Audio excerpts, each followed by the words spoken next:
അതെന്ന് വെച്ച് കഴിഞ്ഞാലേ അതിന് അതോട് നമുക്ക് യോജിക്കാൻ പറ്റില്ല. മീറ്റർ വേണം, പക്ഷെ എന്നാലും മീറ്ററിൽ വീഴുന്ന പൈസ കൊണ്ട് നമുക്ക് മുതലാവില്ല. കാരണം നമുക്ക് ഇവിടുന്ന് 2 കിലോമീറ്റർ പോയാൽ വീഴുന്നതാകാൻ 40 രൂപയാണ്. അതിനാണെങ്കിൽ നമുക്ക് റിട്ടേൺ വാടകയൊന്നും ഇല്ല.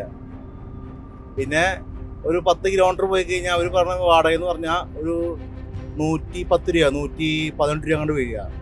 അപ്പൊ അതുകൊണ്ട് ഒരിക്കലും മുതലാവുന്ന ഒരു കാര്യമല്ല. അതിന്റെ ഇടയിൽ ഇങ്ങനെ ഒരു നിയമം കൂടി വരുമ്പോൾ അത് നിങ്ങളെ നല്ല രീതിക്ക് ബാധിക്കും. നല്ല രീതിക്ക് ബാധിക്കും. കാരണം ഇതിന്റെ ഇൻഷുറൻസ് അടയ്ക്കേണ്ടി വരും, പിന്നെ ടാക്സ്, വണ്ടിയുടെ പണി, കാര്യങ്ങള്. പിന്നെ നമുക്ക് നേരത്തെ പോലെ വാടകയൊന്നും ഇല്ല. ഇപ്പൊ എല്ലാവർക്കും വണ്ടികളായി. ഒരു 10 കിലോമീറ്റർ പോയാൽ പിന്നെ നമ്മളിവിടുന്ന് കാല് കിട്ടാൻ വരികയാണ്. തൃശ്ശൂർ ടൗൺ ഇവിടെ എല്ലാ ആൾക്കാരും മീറ്റർ ഇട്ടിട്ടാണ് വണ്ടി ഓടിക്കുന്നത്. പഞ്ചായത്ത് ഏരിയകളൊക്കെ ചെന്ന് കഴിഞ്ഞാൽ അവർക്ക് എന്താ പറയുക, ഒരു 5 കിലോമീറ്റർ പോയാൽ പിന്നെ മീറ്റർ വാടക മേടിച്ച് തിരിച്ച് വരിക എന്ന് പറഞ്ഞ നഷ്ടമാണ്.